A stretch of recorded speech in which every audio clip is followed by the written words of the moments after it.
A physician in Padua died in his prison cell before the Inquisition could deliver its verdict. That didn't stop the trial. Officials demanded his corpse be dug up and burned for heresy, but a servant had already hidden it. They burned an effigy instead of a man. Today, 10 medieval alchemists who chased forbidden secrets and paid for it in ways no court ever intended. Let's go. Number 10. The corpse they never found. Pietro d'Abano was born around 1257 in a small spa town in the hills outside Padua, and he built exactly the kind of career that made a medieval man indispensable and suspect at the same time. He was a physician, trained to the highest standard his century could offer. He was also an astrologer, and in his world those were not two separate jobs. The standard medical teaching of the day held that the position of the planets shaped when a treatment would take hold, and when it would fail, so reading the sky was simply part of reading the patient. What set Pietro apart was how far he went to learn all of it. He spent years in Constantinople picking up Greek, went on to Paris for his doctorates in philosophy and medicine, and came back to Padua around 1306 carrying something most of his colleagues did not have. He could read the old Greek medical writers in their own language, without waiting on somebody else's translation to tell him what they meant. That skill made his reputation, and it also set him on a collision course with the court that eventually tried him. Pietro's whole project was to explain the human body through natural causes, all the way down. Fevers, recoveries, sudden collapses, the strange cases where a village decided something miraculous had happened in a sick room. He wanted a physical mechanism behind every single one of them. Put a man like that in front of a church court, and the problem almost writes itself. If every recovery has a natural cause sitting underneath it, what happens to the recoveries that had already been written down as divine intervention? Pietro never framed any of this as an attack. He framed it as medicine, the ordinary work of a doctor trying to find out why bodies do what they do. That distinction did not survive contact with the people who ended up reading his work. He was investigated 3 times. The first inquiry ended before it could reach any conclusion, cut short by intervention from the papal court itself, which tells you something about the man standing. This was not some back-alley conjurer nobody would miss. This was a professor with patrons, protectors, and a reputation valuable enough that somebody high up thought it was worth stepping in to save. The other 2 investigations went further and turned into full proceedings. Neither of those reached a verdict while he was alive, and not because he talked his way out of them. The charges that attached themselves to his name were stranger than a dispute about medicine. He was accused of holding that the money he paid out always came back to him, refilled in his purse by demonic help. He was accused of possessing the philosopher's stone. Look at what happened there. A man who could read Greek, chart the sky, and explain a fever without reaching for a miracle got translated, in the public mind and then in a courtroom, into a man with a bottomless purse and a stone that made gold. Those are 2 completely different people. Only one of them existed, and it was the other one who went on trial. Pietro died in custody, somewhere around 1315 or 1316 before the court was finished with him. The sources do not even agree on which city the cell was in. What they agree on is the timing, and the timing is the whole story. He died in the middle of proceedings with the question of his guilt still formally open, at the one moment when a normal court would simply close the file and move on. He was gone. There was nothing left to punish, nothing left to correct, nobody left to make an example of. The court did not close the file. It convicted him anyway. A dead man was tried to the end and found guilty, and the sentence handed down was the sentence the living man had been facing all along. He was to be burned, which left the people holding that verdict with a very practical problem, the kind that does not come up in most trials. To burn him, they first had to have him, so they ordered the grave opened. Somebody got there first. The accounts differ on who it was, a servant in some tellings, a group of friends in others, but the substance is the same in all of them. The body was lifted out and then moved again, shifted quietly from place to place while the order to produce it stayed in force. It came to rest, eventually, in the church of St. Augustine, put into the ground without any of the honors a man of his standing would normally have been given, because honors mean a marked grave, and a marked grave was the one thing that would have finished him. Whoever did this understood exactly what they were doing. They were not saving his life. That was already spent. They were making sure the fire had nothing to take. The Inquisition burned an effigy instead. Picture what that actually looked like on the day. The crowd assembled, the sentence read out at full length, the fire built properly, and at the center of it a bundle of straw and cloth shaped into a man, standing in for a physician who had already been dead for months. Everyone present knew it was not him. The proceedings went ahead exactly as written anyway, because the point was never really the body. The point was the verdict, spoken out loud, in front of witnesses, so that everyone watching understood what the man had been found to be. And here is the part worth holding onto. The effigy burned, the sentence was carried out on paper, and Pietro Dabino's actual corpse was never recovered, not that day, not afterward. The grave in St. Augustine's went unmarked by design, and the trail simply stops there. We know where a physician was hidden, roughly, and we do not know where he ended up. A man who spent his whole life insisting that everything has a natural, findable explanation left behind exactly one question that nobody has ever been able to answer: where he is. Pietro at least escaped the fire in person. Only straw burned. The next man on this list had nothing standing between him and the flames. He walked up to a university chair as a professor and came down from it into a public square where they burned him alive. Number 9. Burned alive for a theory. His name was Cecco d'Ascoli, and by 1322 he held the chair of astrology at the University of Bologna, one of the most respected teaching posts anywhere in Europe. He was born back in 1257, so by the time he stood in front of that lecture hall, he was already a man in his 60s, with decades of study behind every word he taught. In the 14th century, that chair wasn't a fringe curiosity tucked away in some back room. Astrology sat next to medicine and law as a serious academic discipline, the kind of subject that trained doctors and advised princes. A professor of astrology in Bologna was, by the standards of his time, a man near the top of his profession. Picture the room he taught in. Rows of students, most of them half his age, packed onto wooden benches, waiting on a professor who mapped the sky for a living and argued, in careful academic Latin, about how far the stars could reach into a human life. That was the respectable version of Cecco's work, the version that filled lecture halls and paid his salary. It is not the version that got him killed. Somewhere inside that lecturing, Cecco crossed a line nobody had drawn clearly for him in advance. He didn't stop at charting planets and predicting harvests. He built out full theories on the power of demons, on how much reach unseen forces might have over human will and human fate, and he taught those theories to paying students, inside a university, under the direct and watchful eyes of the church. Astrology itself wasn't automatically dangerous. Where Cecco pushed it, into questions of demonic influence over free will, was. In 1324 the verdict landed. Not a stake. Not yet. The sentence handed down was fasting and prayer, the kind of punishment that reads on paper almost merciful. Cecco was stripped of his professorship, ordered to hand over his writings for review, and told to spend his days in penance instead of standing in front of a lecture hall.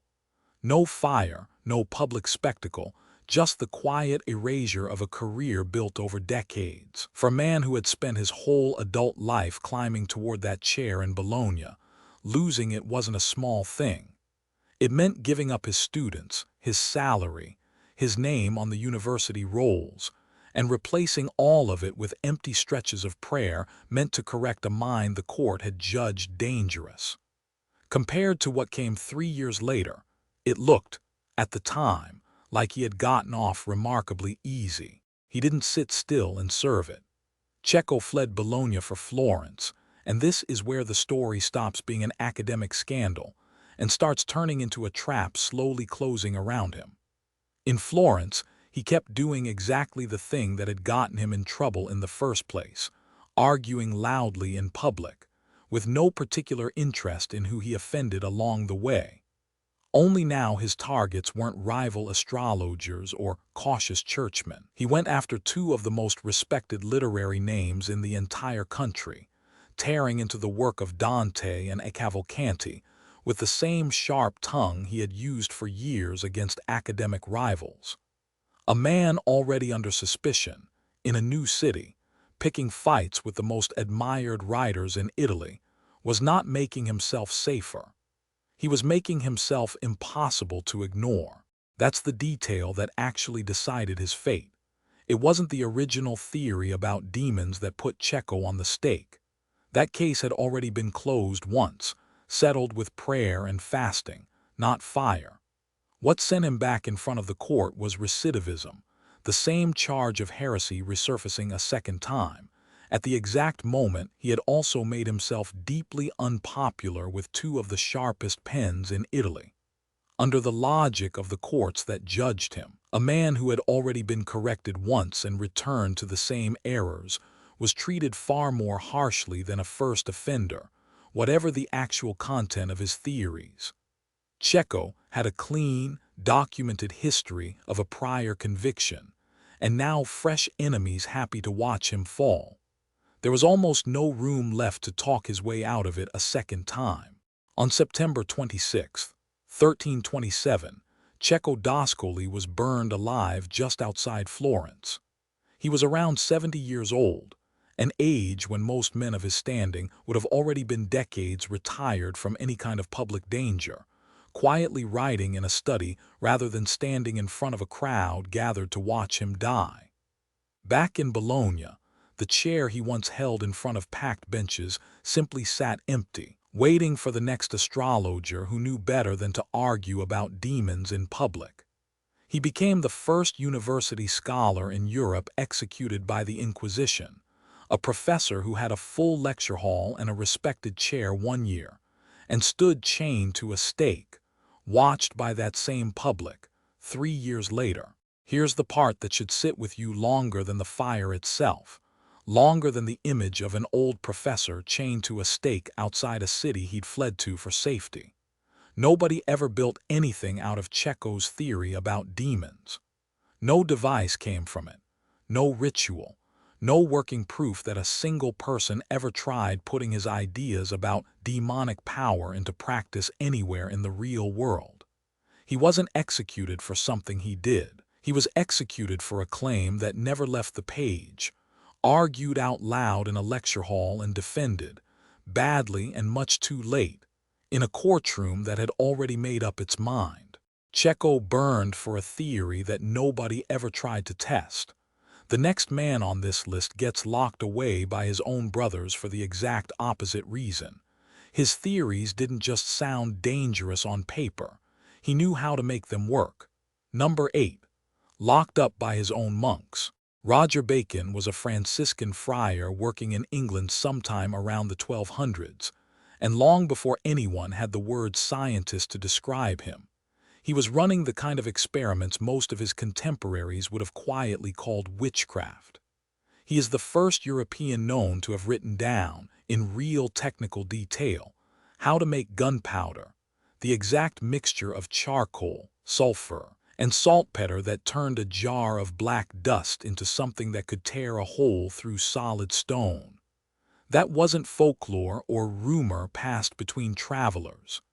It was a friar, in a cell, measuring ingredients and writing down proportions like a man conducting a controlled experiment centuries before anyone had a name for the method. He didn't stop at powder and fire. Bacon wrote seriously on optics too, on how curved glass bends and focuses light, grinding lenses and testing how they magnified the world in front of him. And in his private notes, tucked away from anything meant for public teaching.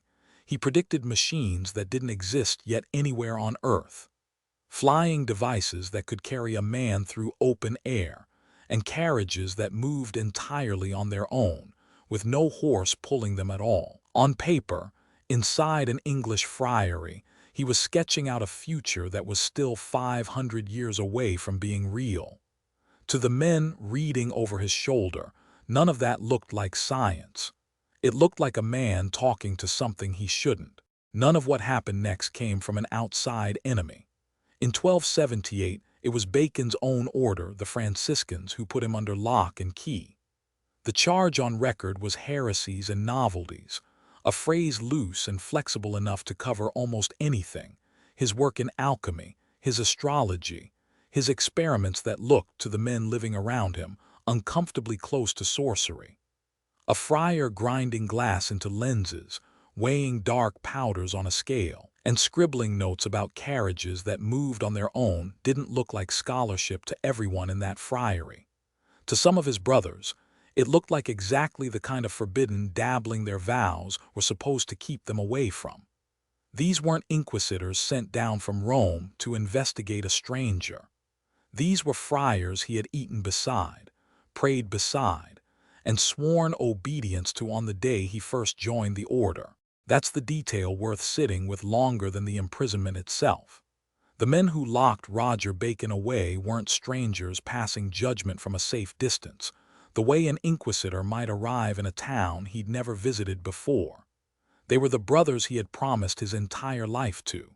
He wasn't betrayed by the church as some distant, faceless institution issuing a decree from far away. He was betrayed by the people down the hall from his own cell, men who had watched him grind his lenses and mix his powders and decided together that he had gone too far. He spent 14 years shut away, from 1278 until his eventual release in 1292. 14 years is long enough to bury a career twice over, long enough that most men, stripped of their books, their students, and their correspondence for that length of time, would have come out with nothing left to say to anyone. Bacon had already spent decades building his work on gunpowder and optics, and his predictions about flight before that door was shut on him. And for 14 years all of it sat frozen, unreadable, cut off from anyone who might have picked up where he left off. Whatever the next step in his work on lenses or powder might have looked like, it stayed locked behind the same door as the man who could have written it. What makes Bacon's case stranger is that being set free didn't actually end it. The order's suspicion of him didn't expire the moment the door finally opened. When Bacon eventually died, his brothers did something almost more telling than the original imprisonment had been. They didn't burn his remaining papers outright, the way a court might order dangerous writings destroyed. They locked his manuscripts away instead, sealed from readers, because whatever was written inside them was still considered too dangerous to let loose into the world. Notes on gunpowder, on bending light through glass, on machines that could fly or roll without a horse, all of it went behind a locked door a second time, this time for good. The man himself was gone, buried, no longer able to defend or explain a single line of it. And still, the order judged the ideas too risky to release. The fear of what he had put down on paper outlived him by a long margin, passed down from one generation of Franciscans to the next like a warning nobody wanted to be the one to lift. The sorcerer version of Roger Bacon, the friar dabbling in dark arts and forbidden magic that later storytellers loved to describe, came well after his death, invented by writers who had never met him and were only guessing at what a locked-up friar must have been hiding all those years. It's an easy story to tell. A brilliant man, shut away by his own order, his notebook sealed even after he died, is exactly the kind of gap that later imaginations rush to fill with wizards and dark pacts, because the true, documented version, a friar with a scale and a set of lenses, is somehow less satisfying to repeat around a fire than a sorcerer would be. That embellished version needed rumor to survive. The real story needed no invention at all. A working experimenter, mixing powder and grinding lenses in a friary cell, caged for 14 years by his own brothers, and buried under sealed paperwork even after he was gone, and could no longer speak for himself. Bacon was dangerous enough that his own order felt they had no choice but to cage him. The next man on this list doesn't get a trial, and he doesn't get a cell. He gets sent straight to hell by the pen of the greatest poet in Italy. Number 7. The Alchemist Dante damned. Michael Scott was born around 1175 in Scotland, and long before anyone whispered the word alchemist near his name, he was simply a scholar chasing better libraries. He studied at Durham, then Oxford, then Paris, moving from one lecture hall to the next the way a man follows the smell of bread through a city he doesn't yet know, always looking for teachers who knew more than the last ones did. It was slow, patient work, the kind that leaves no dramatic story behind, years of grammar, logic, and argument, copied by hand, memorized, argued over in cold rooms by candlelight. Somewhere in those years of study, he became fluent enough in Arabic philosophy to do something almost nobody in Latin Christendom could do at the time. He translated Averroes. That single skill changed the entire shape of his life. Averroes was the towering Arabic commentator on Aristotle, and anyone who could carry his dense, difficult reasoning cleanly into Latin held a kind of intellectual currency that opened almost any door in Europe. Word of that skill eventually reached the most unusual court on the continent. Emperor Frederick II of the House of Hohenstaufen ruled Sicily like a man collecting mines instead of relics, and he wanted Scott close. So Scott came south, and he stayed there for the rest of his working life. He became court astrologer. He became, in the phrase historians use for him, the emperor's scientific advisor, the man Frederick turned to when the sky needed reading, when a difficult translation needed finishing, when a question needed an answer that sounded like certainty even if it wasn't one. It was a strange kind of trust to hold, half scholarship and half prophecy, and it made him indispensable and slightly suspect at the very same time. Picture him at that court, hunched over tables lit by oil lamps long after the rest of the palace had gone quiet, charts of the heavens spread out beside half-finished pages of Averroes rendered word by word into Latin, ink drying on one page while wax cools on another, a compass and a set of astronomical tables within reach of his hand. A translator by training, an astrologer by appointment, a philosopher by temperament, spending his nights turning the slow movements of planets into predictions an emperor could act on by morning.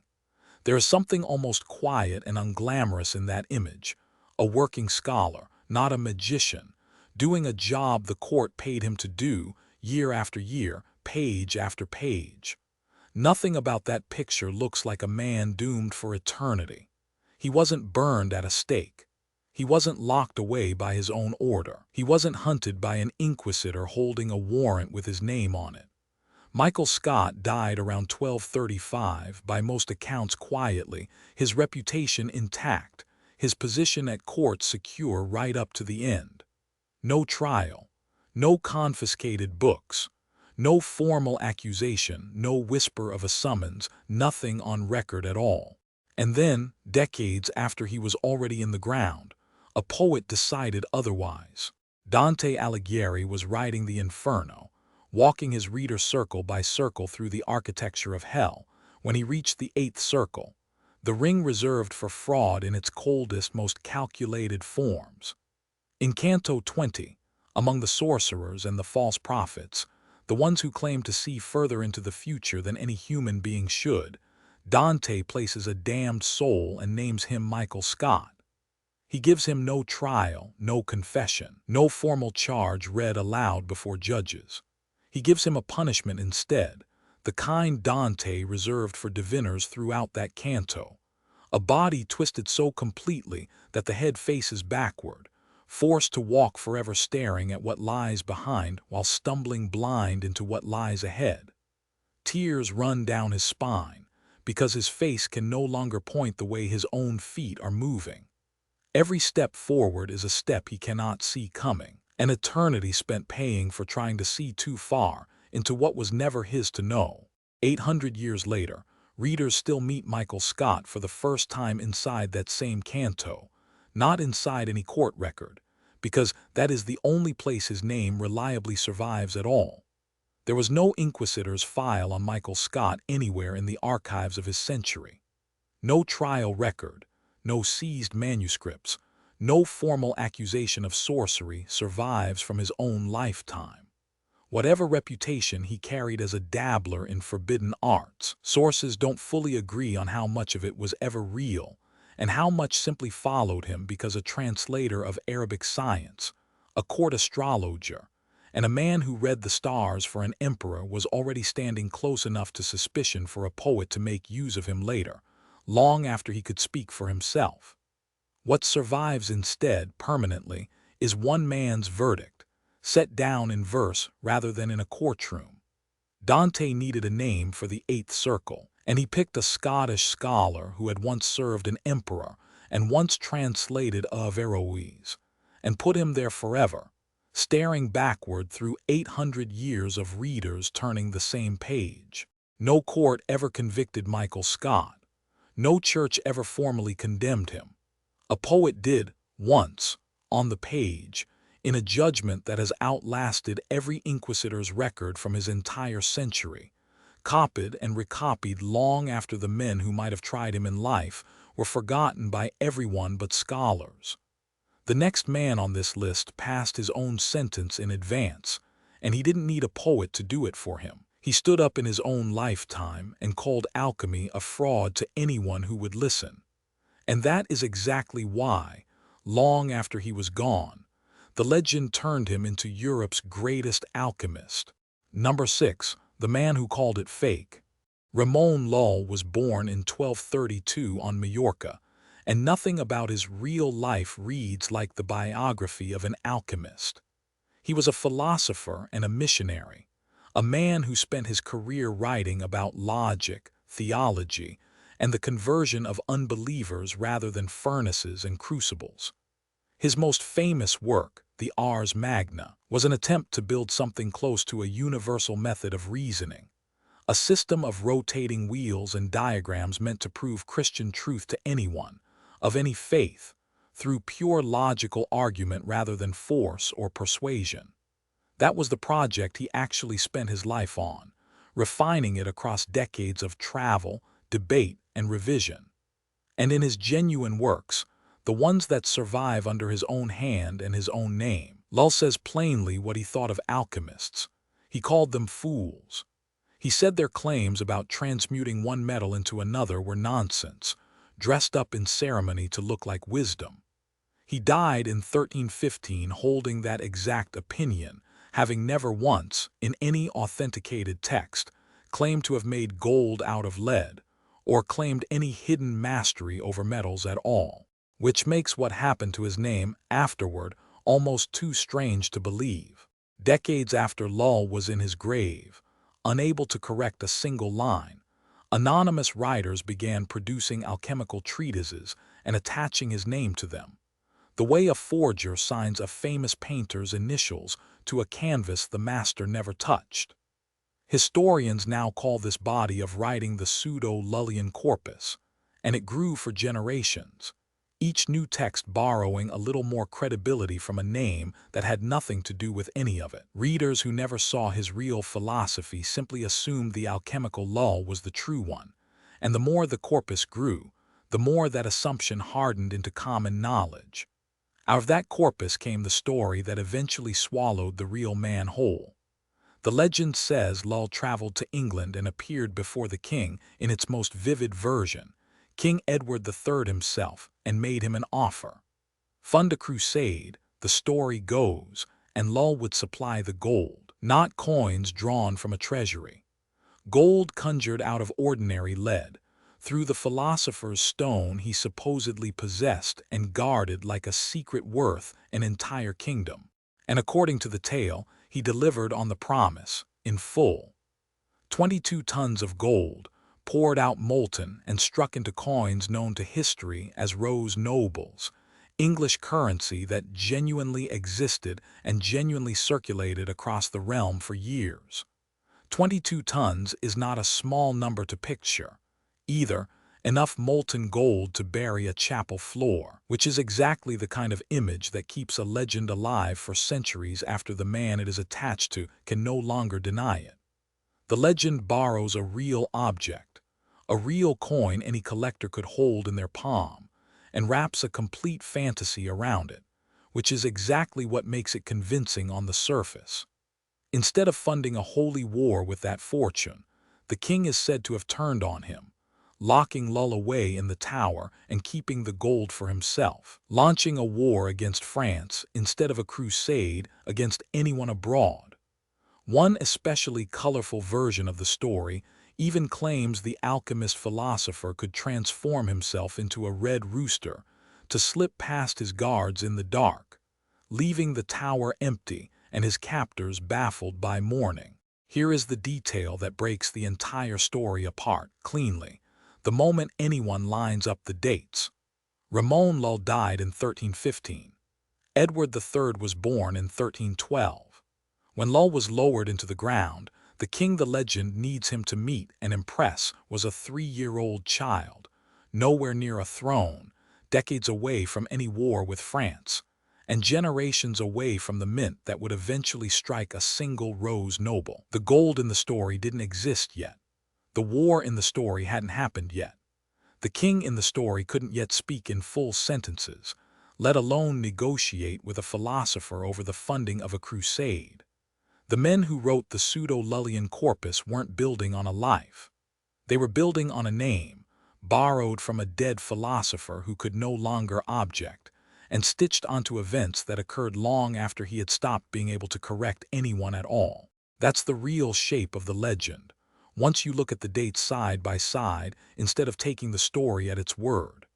The most outspoken enemy alchemy ever had in medieval Europe, a man who wrote in his own hand that the whole enterprise was a fraud practiced by fools, became, in the popular imagination that followed him, the single most celebrated alchemist the continent ever produced.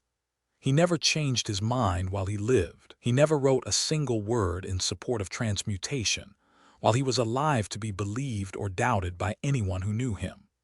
The legend simply overwrote him after the fact, replacing decades of real argument with a single golden story, and it did such a thorough job that for centuries afterward, readers who had never opened his real writings assumed the Rose Nobles, and the Tower and the Crusade had genuinely been part of who he was. Lull was slandered by other men's books, published long after he could no longer speak for himself or set the record straight in his own words.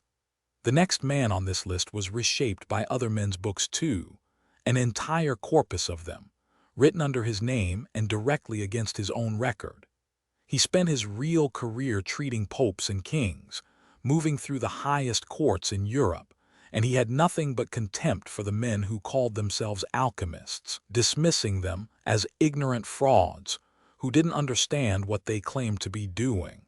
Number 5. The Pope's Doctor on the Run. His hands smelled of vinegar, crushed herbs, and hot metal long before anyone thought to call him dangerous. Arnold of Villanova was born around 1240, somewhere between Catalonia and southern France, and he grew into one of the most sought-after physicians in Europe. When kings fell ill and no local doctor could help, they sent for him. When popes needed a hand they trusted at their own bedside, Arnold was the name that came up. He served as personal physician to Pope Clement V himself, mixing tonics and adjusting diets behind palace walls that ordinary people never got anywhere near. Few doctors of his generation ever stood that close to a reigning pope for that long, let alone kept his trust year after year. Picture the room he actually worked in. Glass vessels lined up on a table, a slow fire kept low so nothing scorched, a patient too important to be allowed to simply die of fever while lesser doctors argued about the cause. Arnold wasn't just good with a bedside manner. He wrote medical treatises that circulated through universities for generations after him, copied and recopied by students who never met him but trusted his name on the page. He also pushed the craft of distillation forward in ways that quietly changed how substances were purified and refined across the continent. Stronger spirits, cleaner extracts, better apparatus for separating one substance from another drop by careful drop over low heat. The kind of practical improvement that alchemists would later lean on constantly in their own furnaces and workshops, whether Arnold liked it or not, whether he even knew their names or not. Yes. And that's the strange part. He didn't like it at all. Arnold looked at the men chasing gold in dim workshops, muttering over crucibles late into the night, and felt nothing but contempt for them. He called alchemists ignorant and deluded, men wasting their lives on smoke and false promises instead of doing serious, testable work that could actually save a patient. In his own mind, he was a physician and a serious scholar of scripture, not a magician, and certainly not one of them. He would have been furious to hear himself grouped in with that crowd even once, let alone remembered as one of its leading names centuries later. To Arnold, the difference mattered enormously. A physician tested a remedy on real patients, wrote down what worked and what didn't, and refined his methods case by case. An alchemist, in his eyes, simply repeated old promises about gold and eternal life without ever once being held accountable for the results. He had spent his career building a reputation on the first kind of discipline. The second kind, he wanted absolutely nothing to do with, in word or in deed. Then, in 1299, his own writing turned against him. Arnold had drafted a treatise on the coming of the Antichrist, a piece of theology bold enough to question how the Church itself was calculating the end of days. That was not a safe thing for anyone to publish, let alone a man with the Pope's ear. Officials moved fast, and what had been a private theological argument became a formal accusation of heresy. The physician who had cured cardinals and comforted popes at their sickness suddenly had a warrant hanging over his own name, and no medical reputation on earth could make that disappear on its own. For years after that, Arnold didn't have the luxury of staying anywhere too long. He moved through Spain, slipped back into circles around Paris when it was safer, always managing to stay just one step ahead of the inquisitors who wanted him formally tried and sentenced for what he had written. A man who once decided which medicine a pope should swallow now had to calculate which city was still safe for him to sleep in. Being the pope's own doctor bought him influence, not immunity. Once the word heresy attached itself to his name, even his most powerful patients couldn't fully protect him from the machinery he'd triggered with his own pen. He died in 1311, the accusation against him never cleanly resolved, the danger never quite lifted while he was alive to feel its weight pressing on him. What happened after his death is the part that would have infuriated him most of all. Within a few decades, alchemical manuscripts began appearing across Europe carrying his name proudly on the title page, recipes for transmutation, instructions for elixirs, secret formulas Arnold never wrote a single word of, and would have mocked to their authors' faces if he'd lived to see them. Historians now group these together as the Pseudo-Arnaldian corpus, a sprawling body of alchemical texts stitched together by anonymous hands through the 14th, 15th, and 16th centuries, long after anyone who had actually known Arnold was left alive to say otherwise. Copyists and forgers understood something simple. A manuscript stamped with the name of a papal physician sold, and sold well, in a market where a famous name mattered more than the truth of who held the pen. Arnold's reputation was valuable, so they borrowed it, book after book, decade after decade, until the man who despised alchemists had somehow become, on paper at least, one of the most quoted alchemists in Europe. The real danger he lived through was theological, not magical, a treatise about the Antichrist, not a furnace full of lead waiting to turn to gold. But it's the alchemical legend, built without his permission long after he was already in the ground and unable to correct a single line of it, that ended up outliving every genuine treatise he actually signed his own name to. A man who ran from the Inquisition for what he wrote about Scripture is remembered today for a craft he spent his whole career openly mocking. Arnold got turned into an alchemist by books he never wrote, against his will, with no chance to argue back from the grave. The next man on this list got saddled with something even stranger, by a legend nobody could take him aside and correct either, a talking brass head that supposedly answered any question put to it for 30 straight years. Number 4. The Saint's Talking Brass Head. Albertus Magnus, known to history as Albert the Great, spent his life doing something almost nobody around him thought to do so systematically: testing, observing, and writing down what he actually found, instead of simply repeating what tradition said should be there.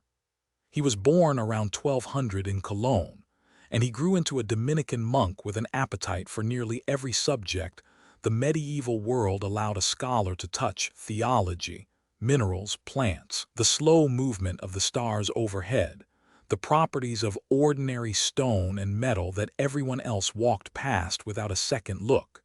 He preached and lectured across the region, but it was in a quiet room with jars and specimens that he did his most careful, most lasting work. Among his students was a young friar named Thomas, a pupil whose fame would eventually eclipse his teacher's own so completely that most people today know the student, and not the man who actually taught him everything he knew. People who watched Albert work describe something closer to obsession than ordinary piety. He's credited with identifying arsenic, isolating it from the substances he tested long before Latin vocabulary had even settled on a proper word for what he'd actually pulled apart. Picture a monk in a plain cell, jars and crushed minerals lined up on a shelf, heating and cooling the same sample over and over, checking each time whether the result had changed at all. He ran experiments with materials that reacted to light, recording what changed and what didn't, patient and repeatable, the kind of unglamorous groundwork real chemistry would eventually grow out of centuries later. None of it involved incantations muttered over candlelight. All of it involved paying close, careful attention and writing the results down honestly, even when they flatly contradicted what an older, more respected book had said. That careful, methodical record wasn't dramatic enough for the people who told stories about him once he was safely gone.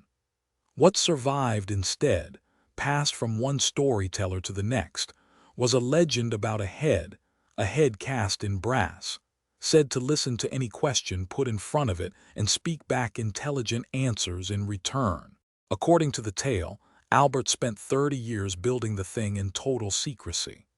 Bolt by bolt, incantation by incantation, hidden away from his fellow monks in whatever workshop he could claim for himself, shaping brass and wiring together whatever mechanism a medieval imagination could dream up, until the machine could apparently hold a full conversation on demand, on any subject anyone cared to raise. 3 decades is a strange, specific number for a legend to insist on, long enough that most people telling the story would never have lived to see it started and finished themselves. His student Thomas, the story goes, eventually lost his patience with a machine that simply would not stop talking, day after day, question after question, filling every quiet hour of study with noise.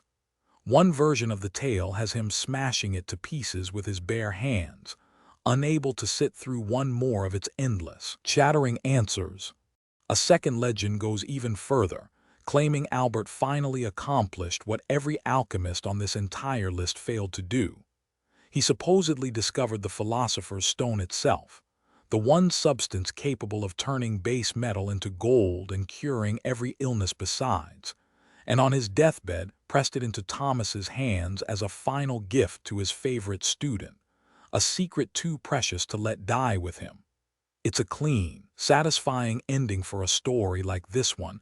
Teacher passes the ultimate secret to student, right before the end, and the greatest mystery in alchemy finally has an owner.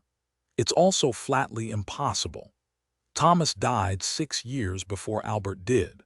There was no deathbed scene where one man could have handed the other anything at all, because the man meant to receive the gift was already years in his grave, unable to open his hand for anything. The math alone should have been enough to quietly bury the legend. It wasn't, because the story was never really about the precise details of Albert's actual life. It was about borrowing his name and his reputation for sanctity and genius. Long after his death, anonymous authors kept producing alchemical texts and attaching Albert's name to them, betting that a sainted, brilliant teacher's reputation would make their instructions sound more trustworthy than their own. A student copying a recipe by candlelight was far more likely to trust a page signed by a famous, holy scholar than one signed by nobody at all. Little direct evidence survives that Albert himself ever ran a serious alchemical experiment of his own accord. The sprawling body of writing now credited to him was mostly assembled by other hands entirely, working generations after he was already dead, and in absolutely no position to object to any of it, or to correct a single recipe that wasn't his. The real Albert was formally recognized by the Church in 1931, canonized as a saint on the strength of a lifetime spent teaching, observing, and writing careful natural philosophy. He taught in classrooms, argued patiently with students, and left behind notebooks full of honest, testable observations that took real discipline to compile over decades. But ask most people what they actually remember about him, and it isn't the arsenic or the patient notes on light and minerals.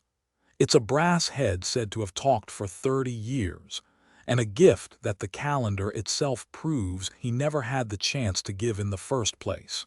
Albert got handed a talking machine he probably never built, and an impossible deathbed gift he could never have actually delivered. The next man on this list ran out of patience too, in his own strange way. He spent 8 straight years trying to squeeze the philosopher's stone out of eggshells soaked in horse manure. Number 3. 8 years of eggs and dung. The stories about this next alchemist all start the same way. A young nobleman from Padua, born into money, decides the family fortune is worth burning for a secret nobody has ever managed to prove even exists. His name is given as Bernard de Trevisan. According to the legend, he inherits his fortune as a teenager, and from that moment on, nothing about his life belongs to him anymore. Every coin, every year, every decision gets handed over to one obsession, finding the philosopher's stone, not studying it from a safe distance, finding it with his own hands no matter what it costs him. He doesn't start with careful study. He starts with con men. Traveling healers and self-styled masters show up at his door, one after another, each one swearing he holds the true formula for turning ordinary metal into gold. Bernard pays for all of them. He buys their secrets, their powders, their sealed instructions written in code, convinced this time will be different. Every single recipe fails, and every failure does the same thing to him. It sends him further from home, chasing a rumor of the next man, who this time really knows the secret. The traveling alone would fill several ordinary lifetimes. The legend has him crossing the Baltic coast first, then Germany, then Spain and France, then Vienna, and after that further still, Egypt, Palestine, Persia, Greece, Turkey, Cyprus. In every city the same routine repeats. He finds the local alchemist rumored to know something real. He listens for hours, he pays whatever is asked. He tries the method himself in whatever room he can rent, and it fails. And he moves on to the next name on a list that never seems to run out. Years pass this way, one boarder after another, one disappointment after another, and the fortune that once made him one of the wealthiest young men from his city keeps shrinking with every stop. By the time the legend has him crossing into Persia and Greece and Turkey, the money that funded the whole journey is nearly gone, spent on strangers who promised him miracles and delivered nothing but directions to the next stranger. He keeps going anyway. Cyprus is the last stop the stories bother naming, And by then Bernard is no longer a wealthy man chasing a hobby. He is a man with almost nothing left, still convinced the secret is real, still certain the next city holds the answer the last one didn't. Somewhere in the middle of all that wandering sits the detail that defines him more than any city on the route. For 8 years, Bernard works on one single experiment. He takes eggshells and egg yolk and tries to purify them, buried in horse dung. 8 years. Not 8 months of enthusiasm followed by giving up, and not a passing side project between trips. 8 full years of buckets of dung, broken shells, the smell that must have followed him into every room of whatever house he was living in at the time, and the conviction that the answer to the greatest secret in the world is sitting just one more batch away. He turns the shells. He waits. He checks. He fails and starts again with fresh shells and fresh dung, because 8 years only makes sense if you refuse, every single day of it, to admit the 7th year was wasted too. No gold ever comes out of it. No transformation, no flash of light, no proof of anything. Any nobleman who could still count what little fortune he had left would have called the 7 wasted years a loss and walked away before the first frost of the 8th. Bernard kept counting eggshells instead, just a nobleman who once had one of the largest fortunes in the region, kneeling in filth, refusing to stop.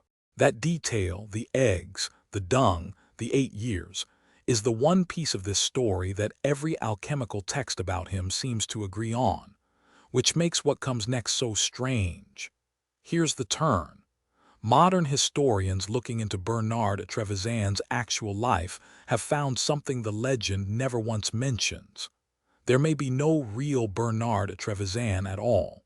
The dates given for his life, the ones printed in old manuscripts and repeated in book after book, get written in the sources inside quotation marks, because nobody can actually confirm a single one of them. His biography doesn't line up with any documented nobleman from Padua in that period. No records place him on the roads the stories send him down, not in Vienna, not in Egypt, not in Persia, not anywhere. No source from his own supposed lifetime mentions him even once.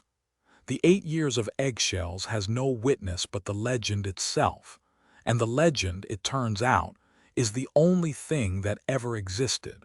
The likeliest explanation, historians argue, is that Bernard Trevisan was invented, stitched together by publishers of alchemical texts in the 16th century, decades after he was said to have already lived his whole strange life and died. A market full of anonymous alchemical manuscripts needed something anonymous manuscripts never have: a face, a name, a tragic backstory that made the recipes inside feel earned rather than made up on the spot. So somebody built him one.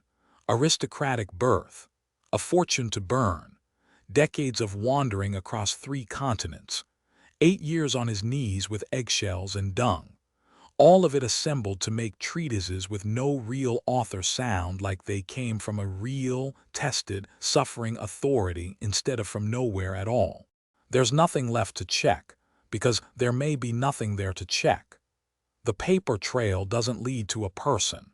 It leads to a pen name with an unusually detailed, unusually convincing backstory stitched onto it, good enough that it fooled readers for centuries. So maybe there was no real life behind this one at all, just ink, borrowed years, and a story built to sell someone else's book. The next alchemist on this list is nothing like that. He was a real poet. He wrote a real poem under his own name, and what got taken from him wasn't his identity. It was something you could actually hold in your hand, and it happened to him twice. Number 2. The elixir stolen twice. Unlike the last alchemist on this list, this one is not in doubt. Thomas Norton was a real man, born in England around 1433, and he put his own name on his own work, which is more than can be said for almost anyone else in this countdown. In 1477, he writes a poem called Ordinal of Alchemy. It's not a short verse. It's a full treatise laid out in rhyme, covering the philosopher's stone, the transmutation of metals, the medical uses alchemists claimed for their work, and even the importance of music and the position of the planets during the process. He writes about timing his experiments to the movement of the sky, about which sounds are supposed to help the work along, about the discipline it takes to sit through failure after failure without giving in. This is a man who knows the craft from the inside, writing it down in his own hand, under his own name, for anyone after him to read. And according to legend, Norton doesn't just write about the secret, he gets it. The story says he actually succeeds in producing what alchemists call the Great Red Elixir, the substance said to sit at the very top of the whole art, the thing every failed experiment in this countdown was chasing without ever getting close. Norton gets there. He has it in his own hands in his own workshop. And then someone else has it. His own servant, someone who has been in the house for who knows how long, watching Norton work night after night, takes the very first portion Norton manages to produce. Just takes it. No struggle in the legend, no confrontation, no dramatic chase through the streets. One day the elixir exists in Norton's workshop, sealed and finished after who knows how many failed batches before it. The next day it doesn't. Whoever kept watch over that workshop, whoever had reason to know exactly which jar held the thing worth stealing, is nowhere to be found by the time Norton notices it's gone. What follows isn't triumph, it's collapse. The legend says Norton falls into a deep depression after the theft, and it's not hard to understand why. This isn't gold stolen from a chest. This is the single hardest achievement of his entire working life, gone in a single night, taken by someone he trusted enough to have in the room while he worked. For a while, the story goes, he comes close to giving up alchemy altogether. He doesn't give up, though. Somehow, Norton pulls himself back together and starts over from nothing, repeating years of careful, exhausting work to produce the elixir a second time. Every step he already knows by heart, and every step he has to do anyway, slower this time, more carefully, checking the door, checking who is in the room, checking who has access to the workshop before he ever lets a single finished batch sit unguarded overnight, as if enough locked doors could undo what one open door had already cost him once. And by the legend's account, he succeeds again. The Great Red Elixir exists in his hands for a second time in one lifetime, which should never happen even once. Then it happens to him again. The second theft, according to the legend, isn't pinned on a servant this time. It's pinned on the wife of William Canning, the mayor of Bristol, a woman who has no connection to alchemy at all until she suddenly does. Not long after, she is rich. Not comfortably rich. Suddenly, unexplainably rich. The kind of rich that makes people in a small city start asking where the money came from. The kind of rich that doesn't match anything her household was doing before. And in a town the size of Bristol, word travels fast about a mayor's wife whose fortune has no obvious source. Right around the same time, a well-known local alchemist finishes his second batch of the rarest substance in the world. The story that answers that question points straight back to Norton's workshop and the elixir that vanished from it a second time. Twice in one life, Norton manages the nearly impossible, and twice it disappears from under him before he can do anything with it. Whoever built this legend clearly loved the shape of that irony. The man who wrote the instructions for making the world's most valuable substance is also the man who can never manage to keep a single dose of it in his own hands. Here's where the story gets complicated, though. The poem is real. Historians can point to the actual text of Ordinal of Alchemy and confirm Norton wrote it. What they can't confirm is the elixir, or the servant, or the mayor's wife. That whole dramatic sequence of triumph and theft comes from alchemical legend that grew up around Norton after his time, not from any source written during his own life. The author is documented. The high story wrapped around him is not. Norton dies around 1513, and in the way these legends work, he ends up remembered less for the actual content of his poem, the timing charts, the medical claims, the careful verse on planets and music, than for the story of the treasure he supposedly made and lost, twice, to people who were close enough to reach it both times. A stranger off the road never gets near the elixir in this story. It's always someone already inside the walls. At least there's a real poet at the center of this one, a real poem with his name on it, and a theft, real or not, that has a face attached to it. The final alchemist on this list is built the exact opposite way.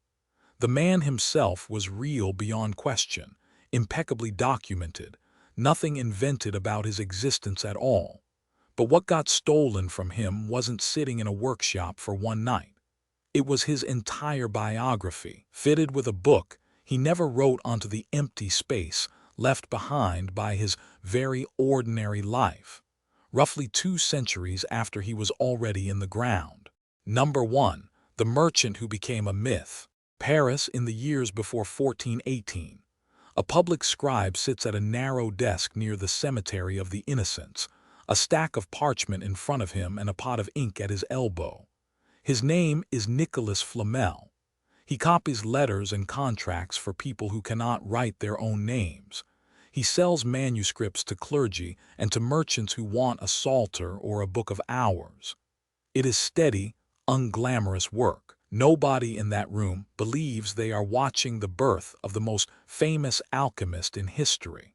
Flamel is good at his trade and he is careful with money. Contracts pass through his hands every week and he learns exactly how Paris' real estate works. He starts buying property. A house here, a plot there, a shop rented out to a baker or a furrier. None of it comes from a furnace. All of it comes from paperwork, patience, and knowing which buyer is desperate and which seller is drowning in debt. Within a few decades, the scribe who once copied other men's contracts is signing his own, again and again, until his name is attached to a small portfolio of Parisian addresses. He does not hoard the money quietly. Flamel gives to the church, repeatedly and generously, funding chapels and charitable works around the city. This is not a secretive man hiding stolen gold in a cellar.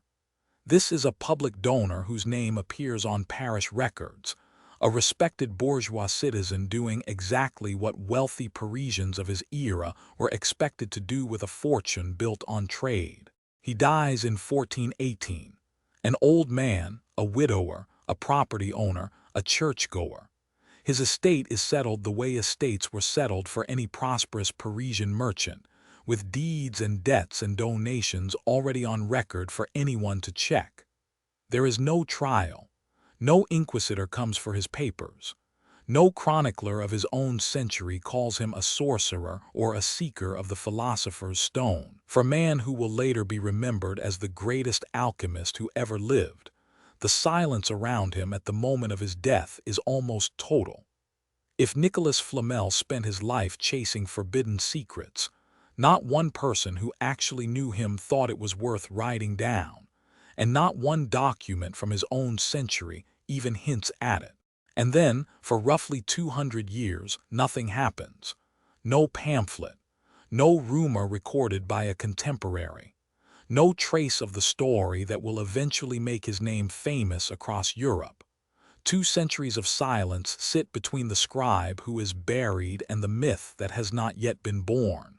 The myth arrives in the 17th century, and it arrives through a printing press. A book appears claiming to reveal Flamel's secret path to the philosopher's stone, built around a mysterious volume called the Book of Abraham the Jew, a text Flamel supposedly discovered decoded and used to transmute base metal into gold. The book finds an audience hungry for wonders. Printers copy it.